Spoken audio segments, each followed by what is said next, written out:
בגן עדן. And להבדיל לחיים טובים, want to wish רפואה שלמה for גבריאלה נעמי בת לאה מלכה, או אלישע בת שבע בת רבקה, for my mom תקווה אוז'ני בת רוזט. קלנה רפואה נעלה, ורפואת הנפש, ורפואת הגוף, רפואה קרובה לבוא. ויחי יעקב בארץ מצרים.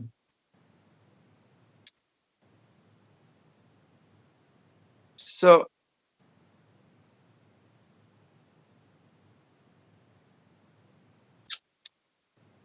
what was the... One second.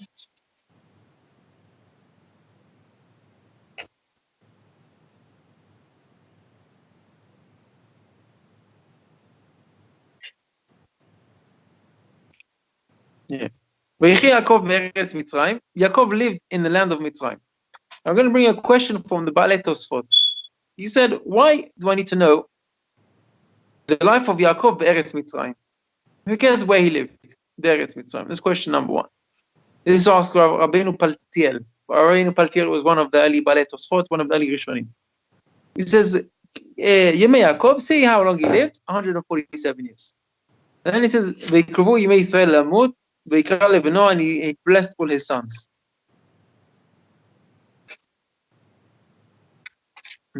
Maybe we'll skip a little bit. The second question he asks is towards the end of the Parasha. After he blesses all his sons,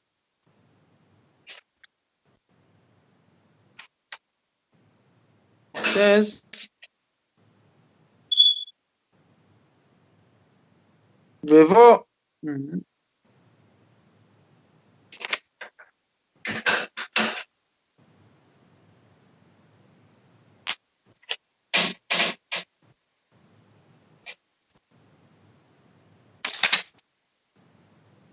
I can't find the pasuk. It says, "Vayavel gadol b'Mitzrayim." When Yaakov died, it says there was a big avel in the whole of the land of Egypt. Just find it.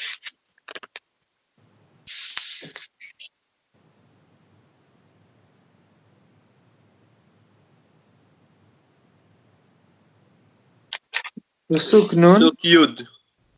You got it? Pasuk Yud, Perek Nun. Oh, excellent. Thank you. Thank you. וכל בית יוסף ואחיו ובית אביו רק טפם מצונם, ויבואו עד גורן העתוד אשר בעבר הירדן, ויספדו שם מספד גדול וכבד, ויונס לאביו אבל 7 ימים. הנה, פסוק י"א. וירא יושב הארץ הכנעני את האבל בגורן העתוד, ויום אבל כבד זה למצרים. This is a heavy mourning for Egypt. Okay, נקרא שמה אבל מצרים. They named the place called אבל מצרים. Now the question is, Yaakov Avinu, he was a big tzaddik, okay? So there was mourning in the family of Yaakov, his children, his grandchildren, the Jewish people. He was the head of the Jewish people. But why is there Avel in all Mitzrayim? Why is the whole of Mitzrayim Avel Kaved in the whole of Mitzrayim? Why is that called Avel Gadol? Misped Gadol Bekaved b'Mitzrayim. Because of the miracle he did, maybe because the Batzoret was ended, has ended. What was ended? Why ended? The Batzoret ended after 2 years, no? So the Shnot Batzoret, when Yaakov. So what was the miracle? That it lasted 2 instead of 7 years, and the Yeor Allah and so on. Hello, sir? And then what happened? And then I think that the famine returned after he died. The famine returned? I'm not sure, but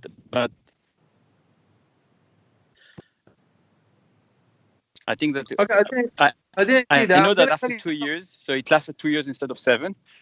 Yes, that is true. That is definitely true, and I know that. But then if it came back, could be that is right, is true. I'm going to tell you the answer of Rabbeinu Paltiel. I don't know that. It's like with Lavan. Again, he? No, we know like when Yaakov was with Lavan, he bracha, and when he wanted to live, they didn't exactly. want him because he brings bracha. I guess it's similar, I guess. So already you're getting on to the answer. So before the answer, he gives a third question. The third question was, how did they know? How did all Mitzrayim know that Yaakov Avinu died? How did he know that he died? So nowadays, okay, we have news, we have newspapers, we have phones, internet, WhatsApp. We've got a lot of ways to translate news. But in those days, if someone died, who knew? How do you know about it? The whole of Egypt knows about it. So he explains like this. He says a beautiful chidush. He said, when Yaakov came down to Mitzrayim, so there was one of the things that he did, that there was no apalot. That means before he came, there was miscarriages. And people there, in the hospitals, the babies, some of them are born dead, some of them died before they were even born. But when Yaakov Avinu came, he said, Af yoledet lo ipila. There was no miscarriages at all. And that was for the whole time when Yaakov was in Mitzrayim. Now, the people they don't understand this. What's going on? Everyone's living, all the babies alive. And then they found out what's going on. Is a tzaddik came. Like Maor said, Yaakov Avinu came and there's a big tzaddik in the town. So when there's a tzaddik in town, he was a protection for all of the people. Now what happened after he died? So immediately on the day that he died, together with him, there was suddenly a whole wave of miscarriages. Okay, all those babies that didn't die till then, all of them died on that day. And that's why there was Avel Gadol b'Mitzrayim. There was Avel Kaved Zel Mitzrayim, because they weren't mourning for Yaakov. They were mourning their own babies that died. And then they realized that it was because of the tzaddik that died. You see, tzaddik, when he comes along, he has the influence on the whole place. Now, one of the things where Gilad mentioned was that when Yaakov came, there was a bracha for Paro that the Yaor comes up towards him. Okay, and this is what I want to speak about for this introduction to tonight's shiur. Why did Paro, Kofer, Melech Mitzrayim, he gets a bracha that the river Nile comes up and he made himself a god. Thank you, good evening. He made himself into a deity. He said he told everyone he's the god and he's the creator of the Nile and he's the producing earth. How did he get that? What the foot of Pharaoh to get the miracle of the river coming up towards him? Now, I'll explain to you, this is a beautiful Kiddush, and you see how great it is. What it does. One action a person can do, L'Shem Shamayim, what bracha can bring him. What did Pharaoh do? So we see when Pharaoh really in last week's Parasha, when Yaakov comes, there's a bit of crackling if you want to mute. Thank you. Pharaoh was holding position of emperor, king of Egypt. Comes along young man Yosef, and he's wiser, he's cleverer, he's younger, he's probably better looking than Pharaoh. The guy's going to take over any second. How does Pharaoh stay in power? What's his one step over Yosef? I'm more experienced. And what else? And Yosef, he's an Eved, he's a slave, he's an Ivri, he's a Nar. He's the Eved, he's a slave. I am from a illustrious family. I have Shoshelet. I have Shoshelet. How do you say in English? Yechus.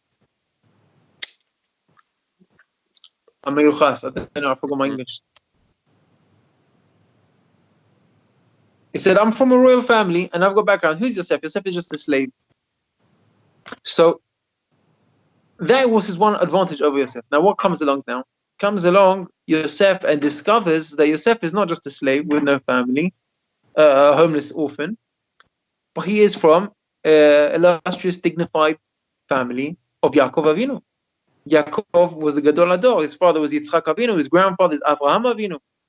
All of the nations of the world wanted to make shidduch with Avraham Avinu. He was one of the richest men in the world at the time, Avraham Avinu. He was well known. He was famous. Yaakov Avinu. And now comes along his son. So now he's got everything over him. He's not just a slave. So Paro has got an interest, a personal interest, to try and hide the fact of the family of Yosef in order to remain himself in power. Now what does he do?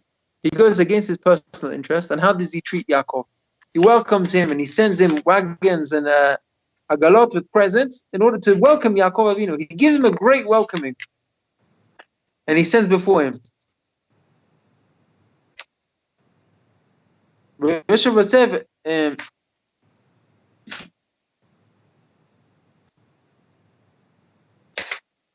that's what Paro did. He did a chesed when it was difficult for him against his personal interest. Says Paro, you're going to get this present, this gift of because you did this chesed, you're going to get the gift that the river Nile comes up towards you. Now what happens? Because he made that, so he made himself into a deity and a god. And he made everyone believe that, and that's how he got a great following. So it seemed to be going against the Jewish people. And we have a rule that when a person does chesed, only good things can come out of it. Nothing bad can come out of it. And even though Paro used it in a negative sense, but the great emunah of Am Yisrael came out from the Makot of Mitzrayim, from Yitziat Mitzrayim, from Chag HaPesach. And the whole present, the gift that Paro got, because he went against his will to do chesed with Yaakov Avinu to welcome him, even though it was against his character. Now I want to show you just a few lessons of what does it mean someone does chesed. Paro did chesed with Yaakov. And that's why Hashem did chesed with Paro, with Mitzrayim. We have, the Torah tells us, Olam chesed yibanet. The whole world is built on chesed. Now just how far does that go? So I'm going to show you Rav Itzel from Volozhin. He writes in the Agdama to Nefesh HaChaim, and this is unbelievable. He said, if you just remember this one line from this shiur, this can change your life. He said, Adam was created for the purpose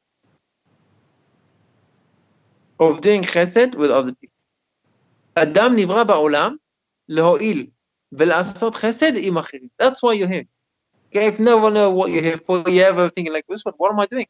That's the reason. According to the Rabbi Volozhin from Nefesh HaChaim, he writes, Adam nivra ba'olam leho'il ve'lasot chesed im achirim. That's what you're here. So Rav Zundel Kreiser, he said, I'll bring you a proof. What's the proof? Why did God create us, men, amongst other men? Why didn't He create us in the heavens with angels? Angels, they don't need help.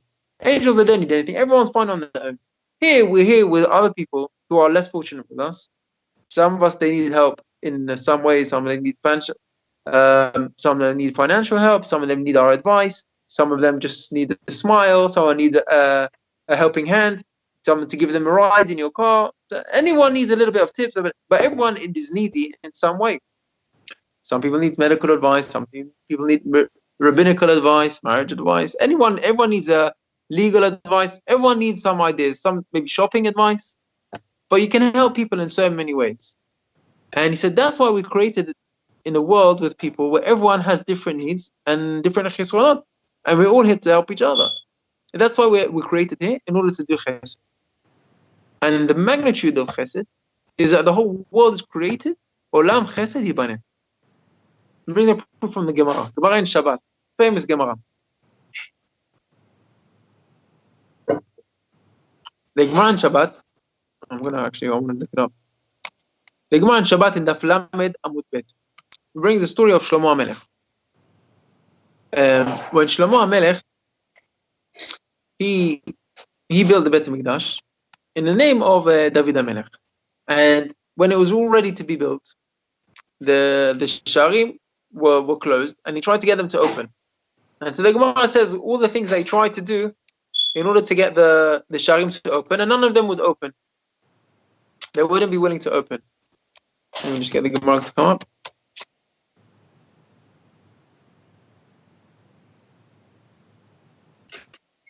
So the Gemara said he called up in the name, please help me in the names of Avraham, Yitzchak, Yaakov, in the names of help me to do it for the chesed. And then early till he came and he said, do it v'schut chasdei David. Remember the chesed of David? That's when it opened. Now what was the chesed of David? Did anyone know what did David HaMelech do? David HaMelech, he wrote Tehillim. There was big Baal Tefillah. The Gemara says about him in Brachot, if anyone joined the Daf Yomi, he used to wake up early in the middle of the night to study Torah. He used to praise HaKadosh Baruch Hu. So he had Torah, he had Tefillah. But the reason why he opens because בזכות חסדי David, because of the chesed which David HaMelech. Does anyone know what was the chesed of David HaMelech? What he used to do? Does anyone know? The Gemara said.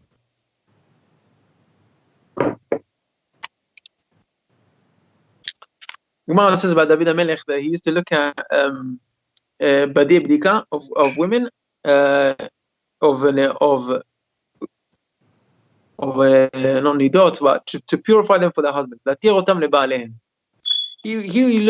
looked at the laws of purity in order to be matir, to allow a woman to be pure for her husband. That was the chesed that he did. Now, it's not such a clean job for a king. You know, you're getting dirty. Sometimes you have to see things which have got blood on it.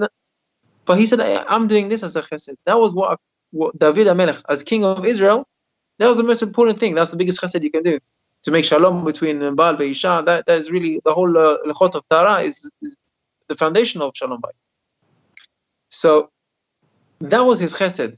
And Shlomo HaMelech, the only way that he opened up the Beit HaMikdash is when he mentioned the chesed of David HaMelech. Nothing else of David HaMelech, not his Torah, not his Tefillah, but specifically the chesed of David HaMelech.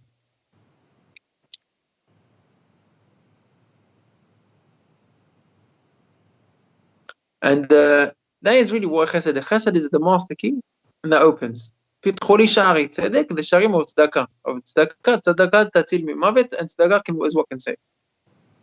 Now we've got a bit of time, so I'm going to say a few short stories. There's a Avrech of Rav Ozer, and he walks out of a mikveh. It was in the city of Yerushalayim, in the old city, and he was attacked by an Arab terrorist. Now he didn't even see where he was going. The Arab was on top of him with a knife of his hand.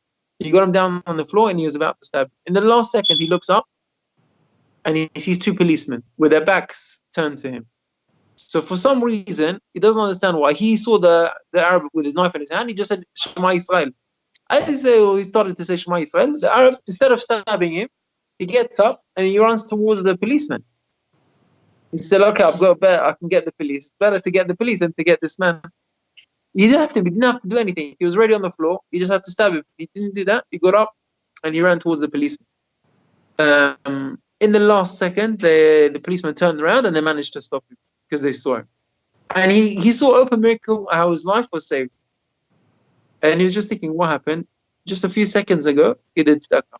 Now, a person thinks, how much tzedakah tatil mimavet? You know, every time you go to a bet kvarot, so they always have the pasuk and kupat tzedakah tatil mimavet. How much is tzedakah?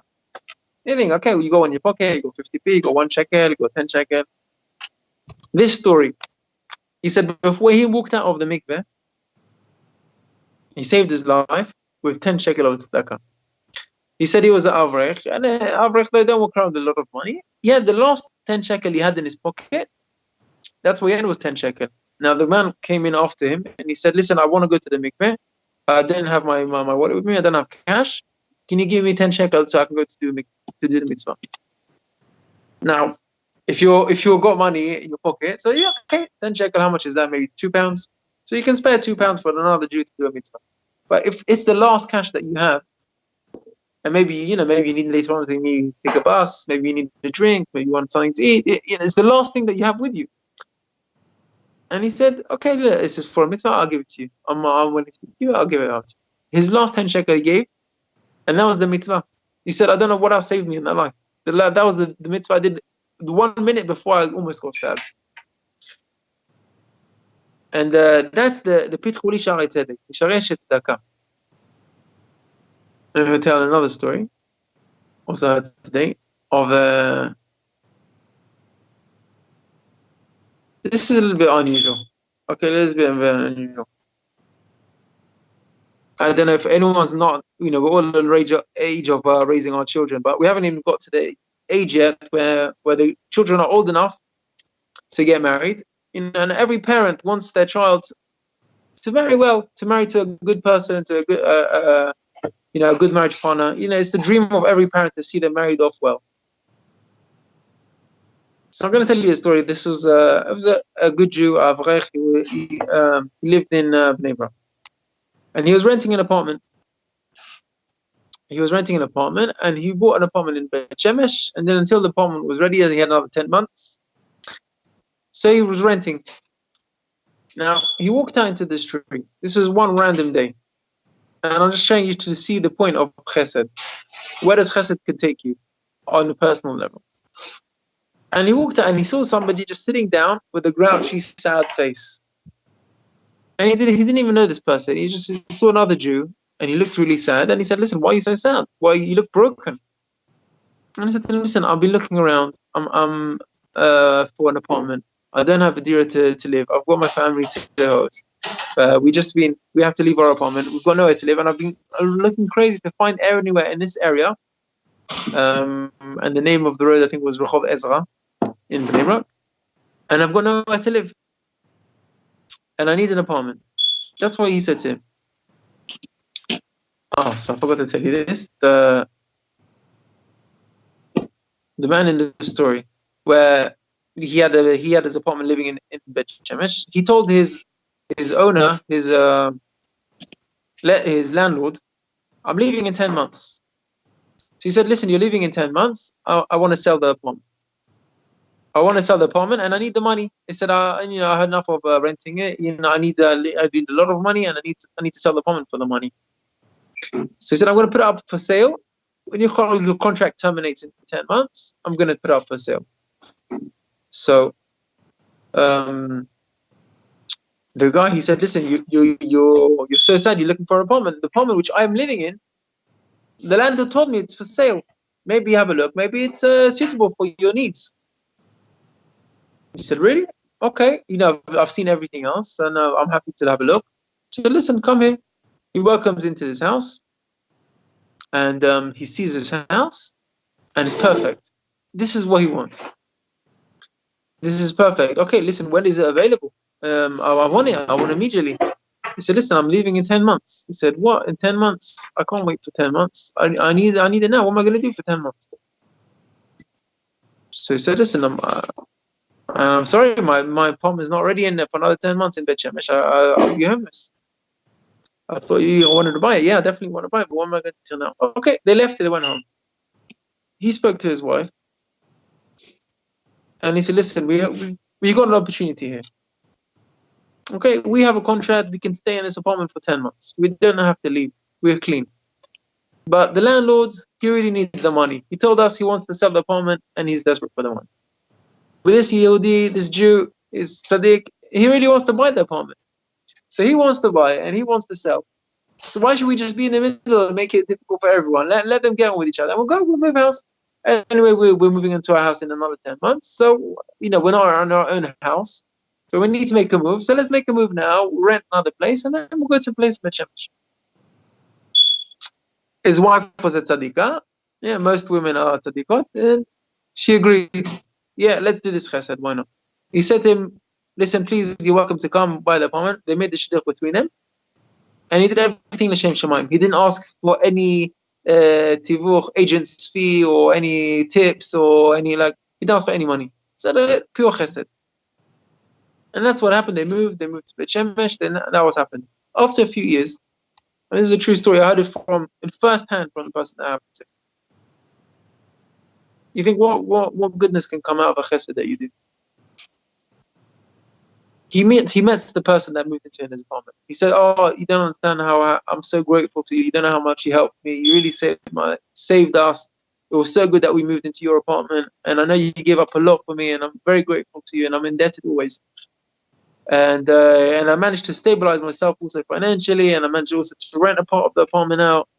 And really, you saved us. I can't thank you enough. You don't understand how much you did for me, that chesed." And then he turns around to him and he says, "Listen, when I did that chesed, I really thought I was doing you a favor. But you don't understand what I did for myself. Well, I didn't realize what I did for myself." He said, "Me and my family, we moved for another 10 months to rent an apartment. Where did we go? We went to another place in Bnei Brak." He said, "In that building, one of our neighbors was one of the famous rabbis in one of the famous yeshivas in Israel. And he got to know the family. And he was really impressed with me, and he was impressed with my oldest daughter. And he said, 'This is a really special girl.' And he offered me to date, the shidduch, the best boy in his yeshiva, the best boy in one of the most famous yeshivas in Israel. And because of that, they liked each other, and they met a few times, and they were happy. And now, Baruch Hashem, now my daughter's married really to one of the best guys, and exceptionally good midot, Talmid Chacham, and something really extra special, extraordinary. And all that happened, why? Because I moved. I wouldn't have moved if it wouldn't be for you. So thanks to you, or thanks for the chesed which I thought I was doing to you, I really did the chesed for myself and for my daughter. And I'm so happy that I have this chatan, and my son-in-law, and my daughter's happy, and I'm so happy that I have him, and I'm very proud of him, and all of that happened because of that. And this is, I think, maybe the greatest nachat, or the greatest pleasure for a parent to see the child who's married off well and to a good family, to a good person. And that's for a chesed that you didn't have to do. You didn't have to do a chesed for someone else. It was an optional chesed. It was a difficulty, a chesed. And it's something we should really needed to help other people. Binyamin, when Yehuda comes to Yosef, and he says to him, Vayigash elav Yehuda. What was his confidence about Yehuda? His life was on the line. He can't go back to Yaakov. But he was convinced that he was going to succeed. What was his convinced? How could he tell Yaakov Avinu, I'm guaranteeing you? Listen, the guy has easy time. He took Shimon. He wants to take Binyamin. You could maybe not give it back. How could you trust this guy? How can you trust him? And when Yehuda is so confident, Bigash alav Yehuda, he says, listen, Bi Adoni, I'm going to fight you. Now, it says Yehuda was very powerful. Okay, he was willing to take over 3 of the cities of Egypt out of 10, just himself. Okay, brave. But still, you're not Superman. You're not invincible. Things can happen, and even maybe you can fight. But Binyamin, who said he's a fighter, was so convincing that Yehuda knew that nothing bad can happen. So he didn't do it for himself. Who? Yehuda. Okay. Who did Yehuda do it for? One second, let me plug in my laptop before it dies. For Yaakov. He did it for Yaakov. So I'll tell you, look at this. It says that no, not only for Yaakov, for everyone. For everyone. Everyone needed food. Everyone needed to eat. And if they wouldn't bring Binyamin, then no one gets food. So it says Yehuda, listen, Binyamin, he didn't have to come. I'm sure Binyamin would have been scared himself. He said, listen, Yaakov says to Yehuda, you can't take Binyamin.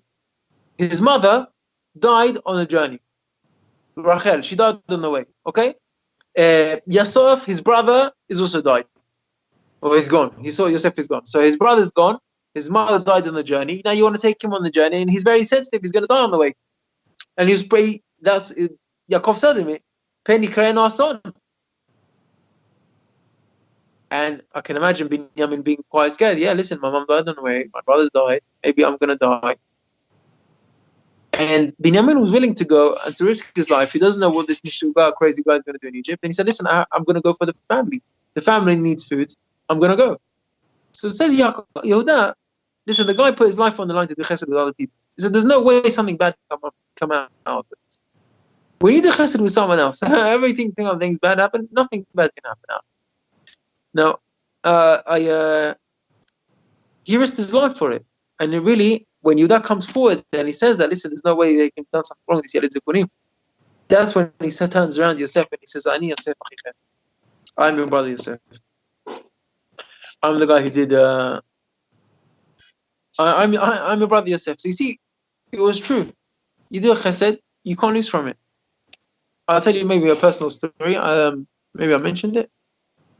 So I have a friend who's a tzaddik in the neighborhood. And he wanted to go away for Shabbat with his family. So he needed a car, and I let him borrow my car. I said, listen, please take my car. We're insured. There's no problem. Nothing to worry about it. He comes to me Motzei Shabbat, and he's like all apologetic, and he's scared. He's like shaking. I had such a bad Shabbat. I said, what happened? He said, no, we had a little accident, crashed a bit. There's a few scratches. I was like, hey, look, and it's fine. There was a few scratches on my car. My car anyway had scratches on. So I said, look, and it's fine. I'm mochel. Don't worry about it.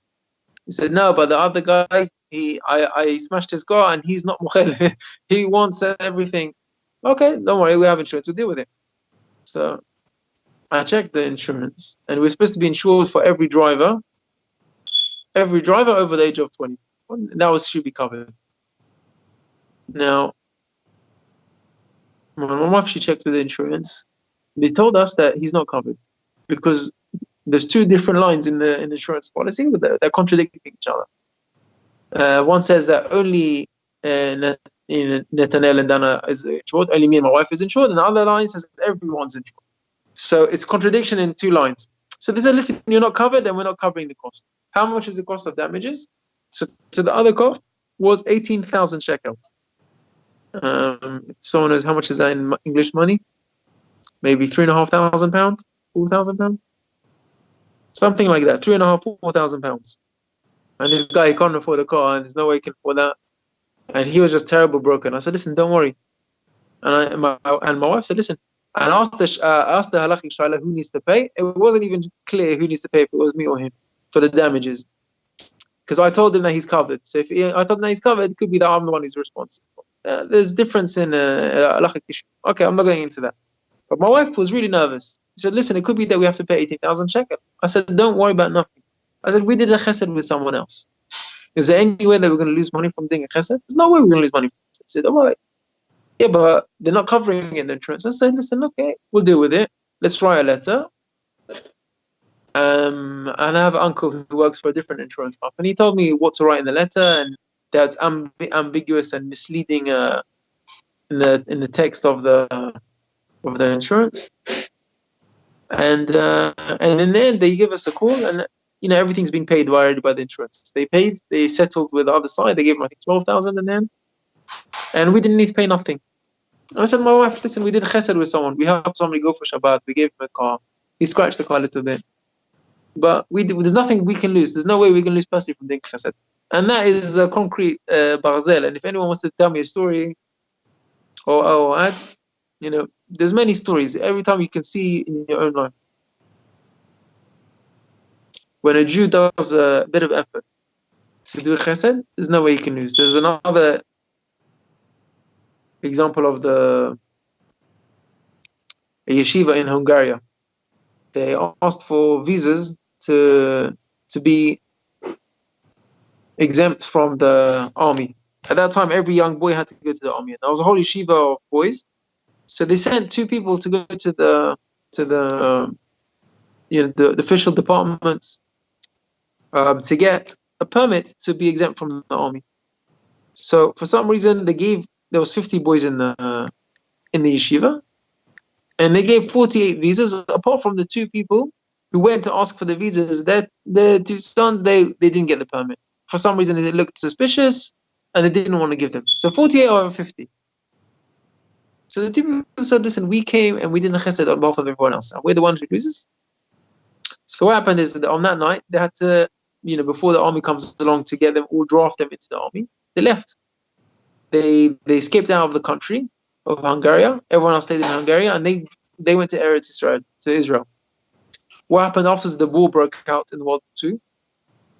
Out of the yeshiva boys who stayed, 48, all of them, they went through the war. Some of them died in the war. Some of them had to suffer during the World War Holocaust.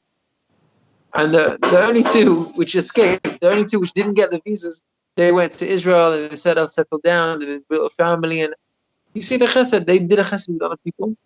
They thought, does it make sense we're the only two that are not going to get the visas? Yeah. You're the only two who's going to be saved from World War II because of your chesed. So you don't know how far your chesed will take you. So that was on Olam Chesed Yibanin. Now I want to go on another tune. I think it was Gilad or Maor who asked this last week. I don't remember who asked it. Maybe it was me. When we said when Yosef was forgiven the brothers, but Asara Orgei Malchut. Why was the brothers punished with Asara Orgei Malchut if Yosef forgave them? Do you remember asking this question? Yeah, but it's there is a why? Because it's between Yosef and the brothers, they were okay, but it doesn't waive Hashem's account. So who says that? Gilad? Yeah, Did you ask me that last week? I think so. Okay, so I'll share with you the Zohar Chadash. So this is Rabbeinu Bachai asked the question. So one of the answers you says is that the Rav Chida answers that question. I'm going to give you the other answer, also Rabbeinu Bachai. The Zohar Chadash, it brings down from Parashat Vayechi that as a result of the brothers selling Yosef, all of Bnei Israel were sold as slaves into Egypt because of Mechirat Yosef.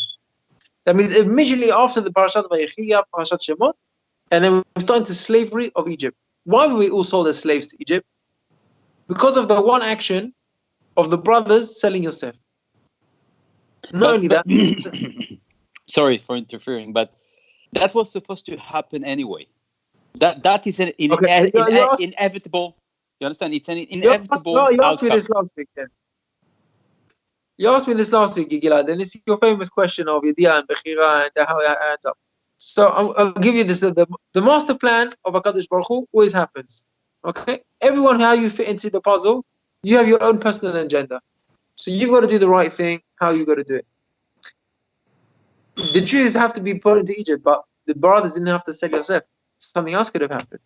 So Zohar Chadash says that because they sold them into Egypt, that's why we were sold into slaves. That could have been, we could have had another reason how it could happen. But that's how it happened. So how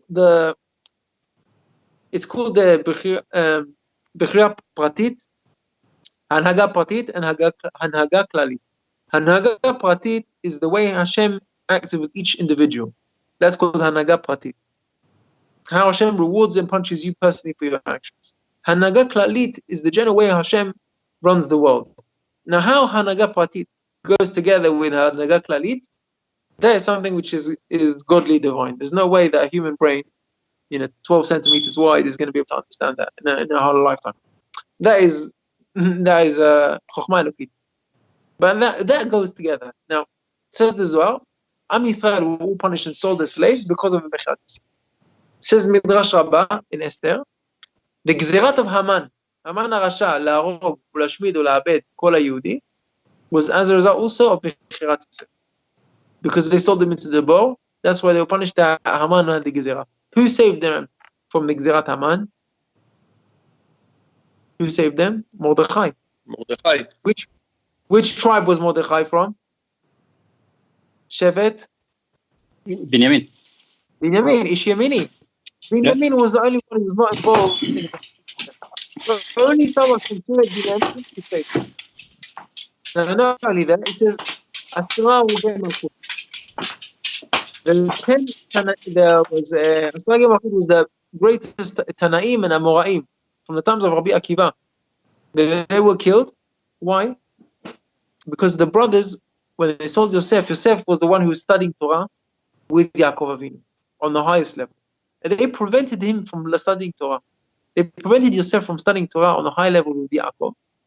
So the 10 Talmidei Chachamim, the greatest Tanaim and Amoraim, who were killed, Asara Rogei Malchut, they could have taught Torah to all of Am Yisrael. But Keneged that, that's what had to be punished. So Rabbeinu Bachai says, listen, Yosef forgave them. He said, it wasn't you. Elokim Asani, Elokim Shalachani. God sent me here. God did everything. It wasn't you. I don't blame you. So why were they punished? So why was all of Am Yisrael punished for that? So Rabbeinu Bachai says something amazing. Rabbeinu Bachai is really actually not amazing. It's also a bit shocking and surprising. But you see how much it is when you do something to other people, how much you have to be careful about it. Rabbeinu Bachai said he forgave them, but he didn't say with his pe maleh shu mochel. He forgave them in his heart, and he said, God sent me. But he didn't say, I forgive you. He didn't say, ani mochel, ani mochel. Like you see a lot of people that go crazy and said, listen, you forgive me? Okay, say you are mochel. Say. This is from the Rabbeinu Bachai. And some they look crazy. Listen, it's nothing. Don't worry about it. No, don't say don't worry about it. Say, I'll forgive you. Ani mochel. Mochel. Why have to say mochel? Because look at what happened. No, but actually, Yosef never said that he's forgiving them. He never said there is no way. He just said that. He say, I'm not Tachat Elokim. That's what he said. Yosef acknowledged. He does a little bit more than that, because he also gives them presents and makes them feel welcome and gives them food and gives them drink. He doesn't say Be'peh maleh ani mochel, but in his heart he forgives them.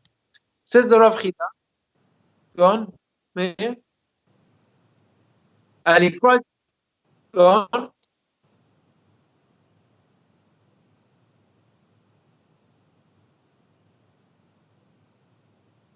Yeah, and then he told him, don't argue on the way. There's a lot of indications that he was mochel. Says Rabbeinu Bachai, he didn't actually say that he was mochel, that was not enough. Says the Rav Chida, the tirutz which Gilad said, that when you do an avera, or when you offend somebody, there's two levels that you do an avera on. There's one level that you offend him personally, and there's another aspect of Chilul Hashem. One brother selling his brother. The brother sold the brother. How shocking is that? Well, that is proper Chilul Hashem. So for that Chilul Hashem, that's what they're punished for generations.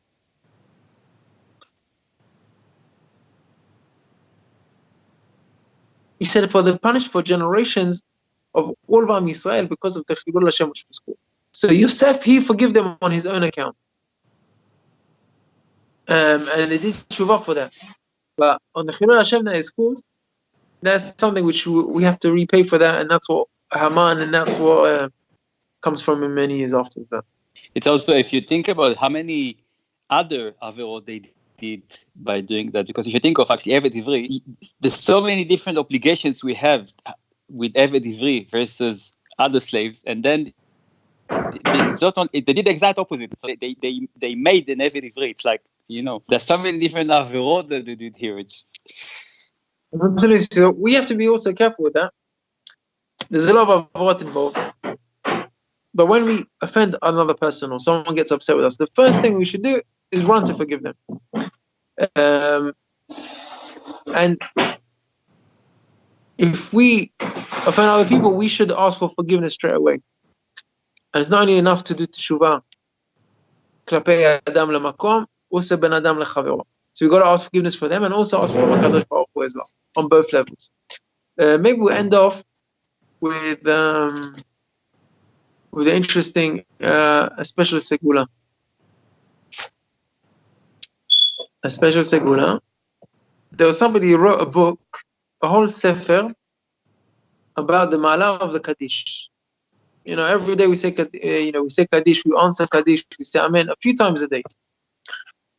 So there was one Avrech Talmid Chacham. He spent researching all the places where it talks about Amen and Kaddish, and he wrote a whole book about just the ma'ala of Kaddish. So the story goes like this: he met someone, told him about his book. He said, "Did you mention the Midrash Rabbah in Kohelet about the Kaddish?" He said, "What do you mean?" He said, "Excuse me." He says, "There's a Midrash Rabbah in Kohelet." And he says the following. He says, Ir Ktana, there's a small city, V'anashim ba me'at, u'ba elea melech gadol. Small city with a few people, and there's a king. And u'bana elea mitzudim gdolim. Kemanun v'akamun. He built a lot, what's the word? Traps, mitzudot. Traps around the city, or booby traps. ומצא בה איש מסכן וחכם,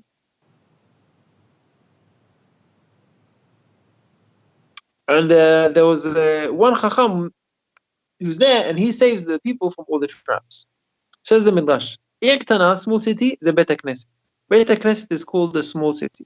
אנשים בה מעט, there's a few people in it, there's a ציבור, you have a minyan. ובא עליה מלך גדול, זה הקדוש ברוך הוא. ובא עליה מצודים גדולים. And there's traps which is around, which is יצר, כאמנון ואקמון. ומצא בה איש מסכן וחכם. There's a guy who's מסכן, תלמיד חכם, doesn't have a lot of money, he's poor, but he's חכם, he's a זקן, wise man. והחכם הזה, בשעה שזקן יושב ודורש, he goes and gives דברי תורה. And he says דברי תורה, ועונים אחריו אמן. What happens at the end of the shiur? How do you finish off the shiur? רבי חנניה בן יקשה אומר, רצה הקדוש ברוך הוא לתקות את ישראל, לפיכך קיבלנו את המצוות. Then he say קדיש, יתגדל ויקדש שמי רבה. Everyone says, אמן יהא שמי רבה. Says the Midrash. When you're sitting in a shiur Torah, And at the end of the shiur, they say Kaddish.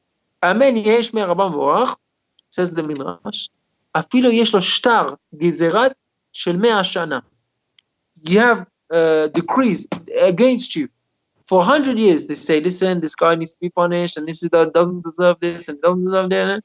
He needs to lose his wealth, he needs to lose his health, all bad things. He says, Amen yesh me Rabba, at that time, HaKadosh Baruch Hu mocheh lo al kol avonatam. He's forgiven for everything in that 1 second. Then you remember that next time you go to a shiur. You have a minyan in the shiur, and there's a Kaddish, שטר של 100 שנה, הקדוש ברוך הוא מוכר לו כל עוונותיו. And the Midrash continues. ואדם לא זכר. But none of the people remember. The Chacham gave a shiur he took for an hour, half an hour shiur. Someone comes up to the Chacham and gives him something, he says thank you. No. They forget about it. Everyone just goes home, and he just saved them from 100 years of evil decrees, this Chacham, by giving a shiur and then saying a Kaddish after the shiur. If you don't have a shiur, you can't say Kaddish after the shiur. You have to have your shiur Torah.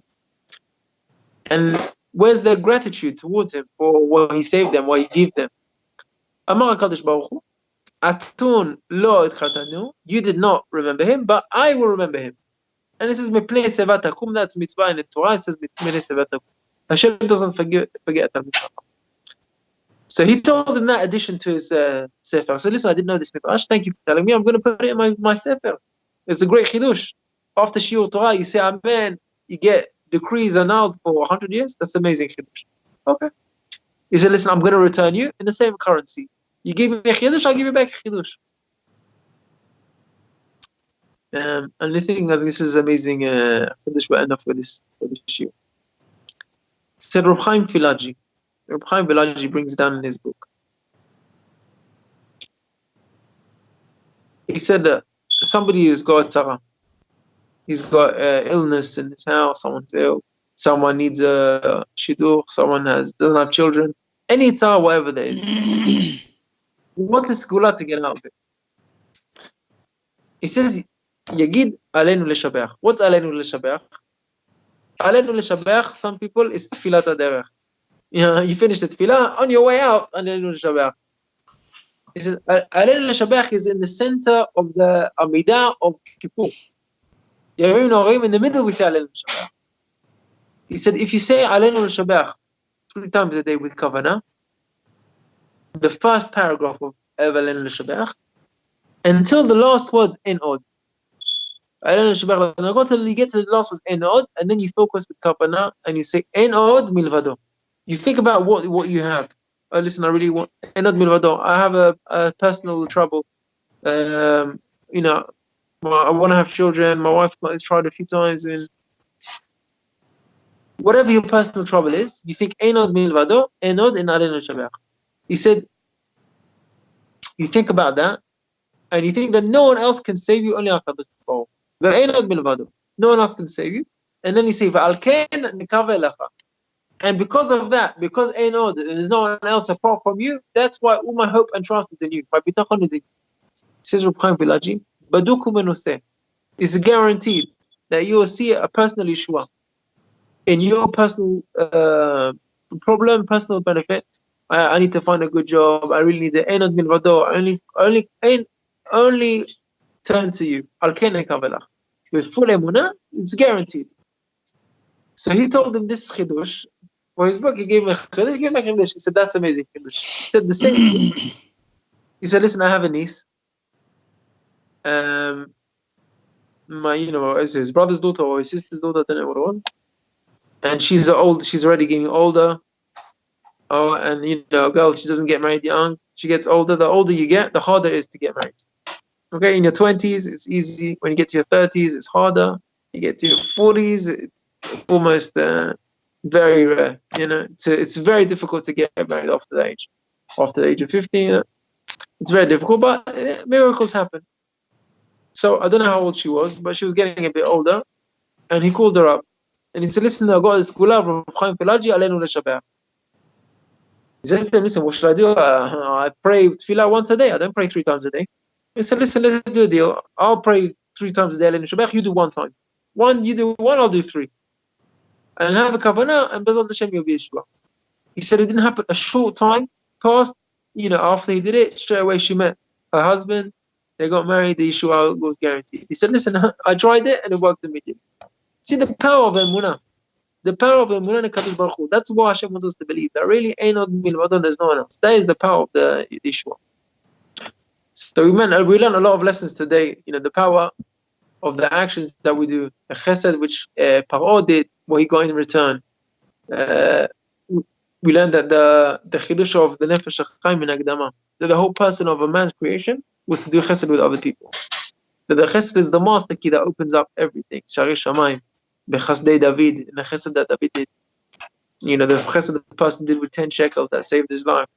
The yeshiva that the boys got their lives back because of the Chesed that they did. Binyamin, that did a Chesed with his family, even though he was risking his life and his mother died, but nothing harm could come out of that. When you do a Chesed, you can't lose from it. And let's remember the actions, the consequences of our actions. The consequences of the actions of the brothers, that all of Am Yisrael were punished for generations because of that. Even though Yosef forgave them, he forgave them. But what about Achil Hashem? Cheshbon klapei shamayim. The cheshbon we have with HaKadosh Baruch Hu and the cheshbon we have for other people. Let's remember Rabbeinu Bachai, that when we say Hareini mochel v'solech, you have to say that in your bed. When you go before you go to sleep, Shema Yisrael, Hareini mochel v'solech. That no Jew should be punished because of my account. And let's remember the Ma'ala of the Kaddish. Kaddish after the Shiur is Gzar Din, Shtar Shel Gzar Din. When the officer writes it down, it's much difficult to get annulled. Mochel al kol avonotav. Let's remember that the Chacham who saves us from that. And Rav Chaim Filaji, the Einod Milvado. HaKadosh Baruch Hu comes, and He is the Master of all, and He can save us from everything. So I hope you enjoyed this show tonight. Thank you all for joining me, and thank you for listening. Wish you all a Shabbat Shalom. Thank you, Rabbi. Chazak u'baruch, Shabbat Shalom. Shabbat Shalom.